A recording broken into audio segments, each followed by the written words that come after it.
திருச்சிற்றம்பலம். அனைவருக்கும் தமிழ் புத்தாண்டு வாழ்த்துக்கள். சித்திரை மாத பலன்களை பத்தி பார்க்கலாம். இந்த மாதம் சூரியன் உச்சமா இருக்கார். சூரியன் உச்சமா இருந்தா அரசியல் தலைவர்களுக்கு எல்லாமே ஒரு நல்ல பீரியட் அப்படிங்கிறத நம்ம எடுத்துக்கணும். அதே போல இந்த மாதம் முழுவதும் சூரியன் இங்கதான் இருக்கார். சுக்கிர பகவான் பாத்துட்டீங்கன்னா 6ஆம் தேதி ரிஷப வீட்டுக்கு, தன்னுடைய சொந்த வீட்டுக்கு ஆட்சி பலம் பெற்று போக போகிறார், பலமா இருக்க போகிறார் அப்படிங்கிற அமைப்பு உண்டு. அதே போல சனி செவ்வாய் சேர்க்கை இந்த மாதம் முழுவதும் உண்டு. செவ்வாய் மட்டும் 28ஆம் தேதி மாறுறாரு.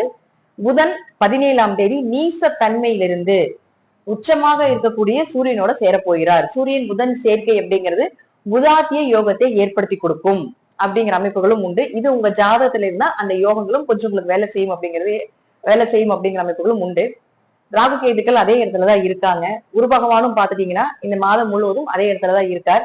சோ இந்த மாதம் ஒவ்வொரு ராசிக்கும் எப்படி இருக்கும் அப்படிங்கிறத நம்ம முழுமையாக பார்க்கலாம். மேஷ ராசிக்கு உண்டான பலன்களை பத்தி பார்க்கலாம். மேஷ ராசி அதிபதி 12ஆம் வீட்டுல இருக்காரு, விரய ஸ்தானத்துல இருக்காரு. ஏற்கனவே ஏழதேசனி நடந்துட்டு இருக்கக்கூடிய காலகட்டங்கள்ல விரயங்கள் ஆயிட்டு தான் இருக்கும் அப்படிங்கிற அமைப்பு இருந்தாலும் ராசி அதிபதியாக இருக்கக்கூடிய செவ்வாயும் உங்க ராசிக்கு 12ஆம் வீட்டுல இருக்காரு. இந்த மாதம் 28ஆம் தேதி வரைக்கும் அங்கதான் இருக்காரு. சோ இந்த மாதம் கொஞ்சம் செலவுகளை கட்டுப்படுத்திக்கிறது நல்லது. ஆன்மீக செலவுகளா செய்து கொள்வது என்பது நல்லது. 12ஆம் இடம் அப்படிங்கிறது பாத்துட்டீங்கன்னா விரயங்களை சொல்லக்கூடியதுதான். ஹாஸ்பிட்டல் செலவும் அங்கதான் இருக்கு, ஆன்மீக செலவும் அங்கதான் இருக்கு, இன்ப சுற்றுலாவும் அங்கதான் இருக்கு. அதே போல தீர்த்த யாத்திரை அப்படின்னு சொல்லக்கூடிய விஷயமும் அங்கதான் இருக்கு. சோ நீங்க எதை கையாளுறீங்க அப்படிங்கிறது உங்க ஜாதகத்துல தசாபுத்தி தான் அது முடிவு பண்ணும்.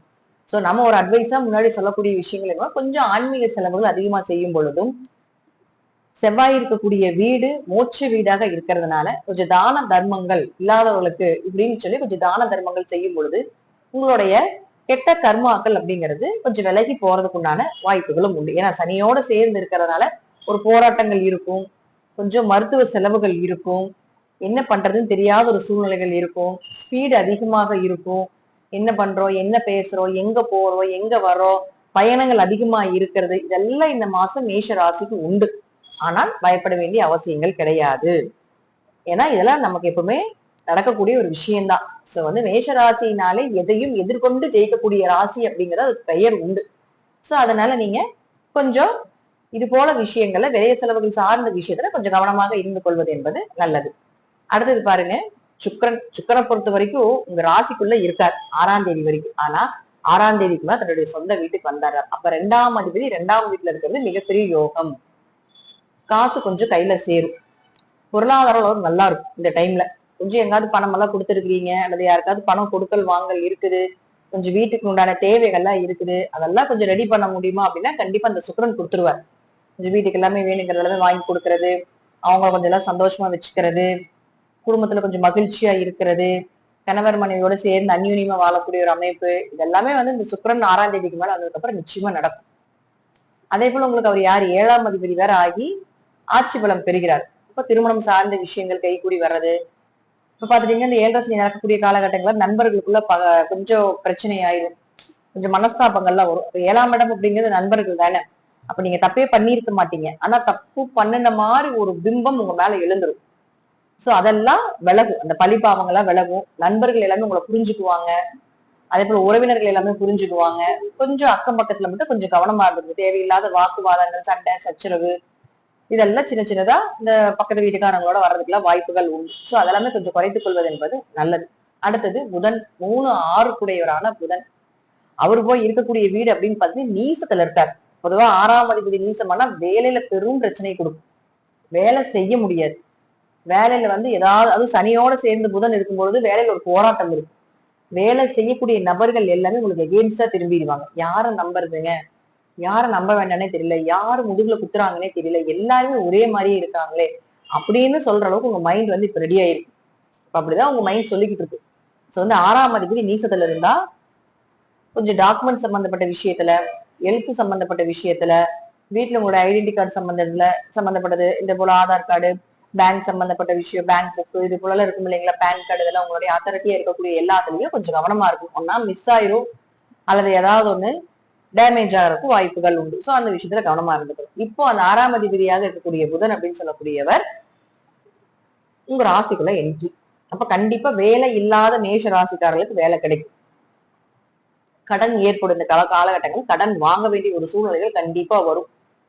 ஆனா சுக்கிரன் நல்லா இருக்கிறதுனால கடன் வாங்காமையுமே சமாளிக்கக்கூடிய தன்மை இந்த சுக்கிரன் கொடுத்துரும். தசாபதி நல்லா இருந்தா சுக்கிரன் ஆக்டிவேட் ஆயிடும். சோ வேலை உண்டு நிச்சயமா. அதே போல பாத்தீங்கன்னா ரொம்ப நாளா இது இந்த நோய்க்கு ஒரு தீர்வு கிடைக்கும். இது ரொம்ப நாளா இருந்துட்டு எந்த நோய் என்னன்னே தெரியாம இருக்குது, ஹாஸ்பிட்டல் போலாமா வேணாமா அப்படிங்கிற சூழ்நிலை நீங்க இருந்தாலும் கூட அந்த நோய் என்ன நோய், அது என்ன எப்படி ரெடி பண்றது, எங்க போனா சரி வரும் அப்படிங்கிற ஒரு உண்மைத்தன்மை இது காட்டி கொடுத்துரும் இந்த புதன். அது மட்டும் இல்லாம 6ஆம் இடம் கவர்மெண்ட் எக்ஸாம் எழுதுறது இதெல்லாம் சொல்லக்கூடியது. சோ இதெல்லாம் ஏதாவது ட்ரை பண்ணிட்டு இருக்கீங்கன்னா சோ அதுக்கெல்லாம் நல்ல மாதமாக மேஷ ராசிக்கு இந்த மாதம் அமைந்து வரும். அதுவும் இல்லாம லக்கணத்திலோ ராசியிலோ புதன் இருந்தா பிரில்லியன்ட் மைண்ட். இந்த மாசம் பாத்தீங்கன்னா இந்த 17ஆம் தேதிக்கு மேல நீங்க நிறைய யோசிப்பீங்க. என்ன பண்ணலாம், நம்ம லைஃப் எதை நோக்கி போகுது, நம்ம என்ன பண்ண போறோம், நமக்கே இப்படி நடந்துட்டு இருக்குது அப்படிங்கிற ஒரு சிந்தனைகளை இந்த புதன் கொடுப்பார். அதுக்கு வந்து உங்க கூட பிறந்தவங்க கொஞ்சம் சப்போர்ட் பண்ணுவாங்க. ஒரு சிலர் சொல்லுவாங்க எனக்கு கூட பிறந்தவங்க சப்போர்ட்டே பண்ண மாட்டாங்க, அவங்க தாங்க எனக்கு முதல் எதிரி அப்படின்னு சொல்லுவாங்க. பட் அந்த ஸ்டேஜ்ல இருக்க அப்படி இல்ல, அப்படி இருந்தா ரொம்ப சந்தோஷம்.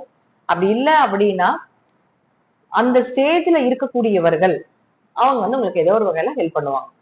உங்க முன்னோர்கள் உங்களுடைய ஏதோ ஒரு வழியில உங்களுக்கு சப்போர்ட் பண்ணக்கூடிய ஒரு அமைப்பு கொடுத்துரும். இதுல 3ஆம் இடம் அப்படிங்கிறது நகைன்னு சொல்றோம். அந்த 3ஆம் அதிபதி லக்னத்துல இருக்கும் பொழுதோ ராசிக்குள்ளே இருக்கும்பொழுது நகை சேரும் இந்த மாசம். ஏன் அப்படின்னு பாத்துட்டீங்கன்னா ஏதாவது ஒரு வழியில ஒன்னா நீங்க வெளியில அடமானம் வச்சிருக்க கூட நகையை கூட திருப்பி எடுக்கலாம், அல்லது புதியதாக ஏதாவது ஒரு நகை வாங்குறதுக்கான பணம் அப்படிங்கிறது நிச்சயமா வரும். அதை சேஃப்டி பண்ணிக்கோங்க அப்படிங்கிற அமைப்புகளும் உண்டு. அதே போல 3ஆம் இடம் அப்படின்னு சாதாரண விஷயம் இல்லைங்க, முயற்சி ஸ்தானம். அவர் வந்து உங்க ராசிக்குள்ள இருக்கும் பொழுது 17ஆம் தேதிக்கு மேலதான் உங்க முயற்சி எல்லாமே வெற்றி அடையும். 17ஆம் தேதிக்கு மேல நீங்க செய்யக்கூடிய அனைத்துமே சக்சஸ் ஆகும். நீங்க எந்த விஷயத்த நோக்கி நீங்க ஓடிட்டு இருக்கீங்களோ அந்த விஷயம் எல்லாமே உங்களுக்கு சக்சஸ் ஆகி வரக்கூடிய ஒரு அமைப்பு உண்டு.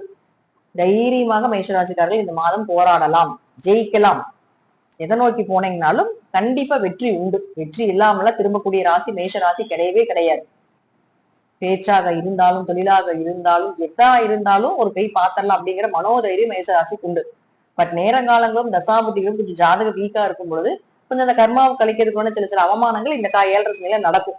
சோ அதை பயப்பட வேண்டியது இல்லை. ஆனா அடுத்த விஷயம் என்ன, அடுத்தது என்ன, அடுத்தது எதை நோக்கி போலாம் அப்படிங்கறது எல்லாமே இந்த புதன் சொல்லி கொடுத்துருவார் ராசிக்குள்ள உட்காந்து. அடுத்தது சூரியன் 5ஆம் அதிபதி உச்சம் ஆகுதுங்க. இதோட பெரிய யோகம் மேஷராசி கிடையாது. 5ஆம் இடம் அதிர்ஷ்டம், அது அந்த ஸ்தானாதிபதி உச்சமாகுது. அப்போ கெட்டதெல்லாம் வெளியே போயிரும். எப்பவுமே சூரியன் வந்தா ஒளி, எவ்வளவுதான் இருள் இருந்துட்டு இருந்தாலும் சூரியன் வந்ததுக்கு அப்புறம் தான் எல்லாத்துக்குமே உயிர் அப்படிங்கிறது, உணர்ச்சி அப்படிங்கிறது சூரியன் கொடுக்கறது தான் வளர்ச்சி அப்படின்னு நம்ம சொல்றோம். சனி இருள் கிரகம். அப்ப சனி இப்ப உங்களை பிடிச்சிருக்குது. இப்ப சூரியன் அங்க உச்சமாகிறார் ராசிக்குள்ள. அப்ப உங்களுக்கு சனியினுடைய தாக்கம் கொஞ்சம் குறையும். இந்த மாசம் உங்களுடைய பிளானிங் எல்லாம் சூப்பரா இருக்கும். அவருடைய கெடுபலனை கொஞ்சம் சூரியன் இங்க இருக்கிற வரைக்கும் குறைத்து கொடுப்பார். அப்ப 5ஆம் அதிபதி உச்சமாகும் பொழுது குழந்தைகள் மூலமா சந்தோஷப்படுவீங்க, குழந்தைகளுடைய தேவைகளை பூர்த்தி பண்ணுவீங்க. அவங்களுக்கு என்னென்ன விஷயமோ, அதாவது உங்க ஜாதகம் மூலமாக உங்க குழந்தைகளுக்கு யோகம், அது எந்த வழியில வேணா வரலாம். அது உங்க குழந்தைகளுடைய ஜாதகத்துல கூட தசாபுத்தி படி எந்த வகையில எப்படி வேணா வர்றதுக்கு வாய்ப்புகள் உண்டு. அப்போ 5ஆம் இடம் தானே குலதெய்வம். அப்போ இந்த மாசத்துல உங்க குலதெய்வம் உங்க கூட இருக்கும், அல்லது குலதெய்வ கோயிலுக்கு போயிட்டு வருவீங்க. குலதெய்வம் சார்ந்த விஷயங்கள் எல்லாமே சக்சஸ் ஆகும். இதெல்லாம் கண்டிப்பா இந்த மாசம் நடக்கும். 5இல் கேது இருந்தாலும் 5ஆம் அதிபதி உச்சம். சோ கேதுக்கு வீடு கொடுத்த கிரகம் உச்சமாக கூட இந்த கேதுனுடைய தாக்கம் குறையத்தான் செய்யும். அப்போ இந்த மாசம் குடும்பம், குழந்தை, தீர்த்த யாத்திரை, இன்ப சுற்றுலா இதெல்லாம் சூப்பரா இருக்குது மேஷராசி. 7.5 இருள் கொஞ்சம் விலைக்கு கொஞ்சம் வெளிச்சம் உங்க லைஃப்ல வரப்போகுது அப்படிங்கிற அர்த்தம் உண்டு. சோ மேஷராசிக்காரர்களுக்கு இந்த மாதம் 100க்கு 90% மேல நல்லா இருக்கு. சோ அதெல்லாம் பயன்படுத்திக்கலாம். பெரிய பிரச்சனை, பெரிய கிரக தாக்கங்கள் அப்படிங்கறதுல எதுவுமே இல்லை இந்த மாசம் மட்டும். பணவரவு, குழந்தைகள், பொருளாதாரம், குடும்பம் சார்ந்த விஷயங்கள், சொத்து பத்துக்கள், தெய்வ அனுகிரகம் எல்லாமே இந்த மாசம் நல்லா இருக்கும். அதனால நீங்க நடக்கிறது, அதாவது நீங்க என்ன நினைக்கிறீங்களோ அது எல்லாமே கண்டிப்பா நடப்பதற்குண்டான அதீத வாய்ப்புகள் மேஷராசிக்கு இந்த மாதம் உண்டு. இந்த மாத பலன்கள் நீங்க பார்த்திருப்பீங்க. ஒவ்வொருத்தரும் என்ன பண்ணணும், பண்ணக்கூடாது, எது யோகம் எது யோகம் இல்லை அப்படிங்கறது எல்லாமே நம்ம முழுமையா பார்த்திருக்கிறோம். அதே போல இன்னொரு சின்ன ஒரு டிப்ஸ் உங்களுக்கு சொல்லி கொடுக்குறேன். உங்க ஜாதகத்துல இப்ப இங்க சூரியன் இருக்காருன்னு வச்சுக்கோங்களேன், இதே இடத்துல சூரியன் வரும்போது உங்களுக்கு வளர்ச்சி. இப்ப கிரகங்கள் எல்லாமே மாறி மாறி வரும் பொழுது உங்க ஜாதகத்துல என்னென்ன கிரகத்தோட கிரகங்கள் ஜாயின் பண்றாங்களோ அந்த தன்மைகள் முழுமையாக வேலை செய்யும்.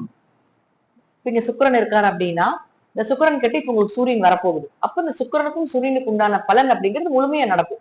அப்ப சுக்கிரன் உங்க ஜாதகத்துல யாரு, அப்ப சூரியன் உங்க ஜாதகத்துல யாரு அப்படிங்கறத மட்டும் நம்ம உங்க ஜாதகத்தையும் நீங்க வச்சு பாத்தீங்கன்னா கண்டிப்பாக அது வந்து உங்களுக்கு நல்ல பலன்களை கொடுக்கும். இன்னொன்னு, நீங்க என்ன ராசி என்ன லக்னமா வேணா இருந்துட்டு போங்க. பட் வந்து இப்ப மேஷ ராசின்னு வச்சுக்கோங்களேன், மேஷ ராசிக்கு உண்டான பலனை பாருங்க. இப்ப சிம்ம லக்னம்னு வச்சுக்கோங்களேன், சிம்ம ராசிக்கு உண்டான பலன் இது ரெண்டுமே ஈக்குவல் பண்ணி பாத்துட்டீங்கன்னா அந்த மாதிரி என்ன செய்யலாம் செய்ய வேண்டாம் எப்படி இருக்கும் அப்படிங்கறத நம்ம முழுமையா எடுத்துக்கலாம். இதெல்லாம் உங்க ஜாதகத்துல கிரகங்கள் ரொம்ப பலமா இருக்கணும் அப்படிங்கிற அவசியங்கள் கிடையாது. சோ இந்த மாசம் மாசம் வரக்கூடிய பலன்கள்லயே நம்ம வந்து ஓரளவுக்கு நன்மைகள் அப்படிங்கிறது நிறைய நடக்கும். ரெண்டாவது விஷயம் என்னன்னு பாத்தீங்கன்னா, உங்க ஜாதகத்துல தசாபுத்தின்னு ஒண்ணு இருக்கும். என்ன கிரகம் வேலை செய்யுதோ அது உங்க ஜாதகத்துல எப்படி இருக்குது அப்படிங்கிறத முதல்ல பாக்கணும். தசை என்ன தசை நடத்துது, என்ன புத்தி கிரகம், எந்த புத்தியில வந்து நீங்க டிராவல் ஆயிட்டு இருக்கீங்க, அது என்ன கிரகம் அப்படிங்கிறதெல்லாம் முழுமையா பார்க்கும் பொழுது நம்ம ஃபுல்லாவே அனலைஸ் பண்ணி எப்படி இருக்கும் இந்த லைஃப் அப்படிங்கிறத நம்ம எடுத்துக்கலாம். இப்போ மாத பலன்களை பார்க்கும்பொழுது நிச்சயமாக உங்களுக்கு நன்மைகள் அப்படிங்கிறது தீமைகள் அப்படிங்கிறது நம்ம ரெண்டுமே ஈக்குவலா கலந்துதான் கொடுத்துருக்கேன்.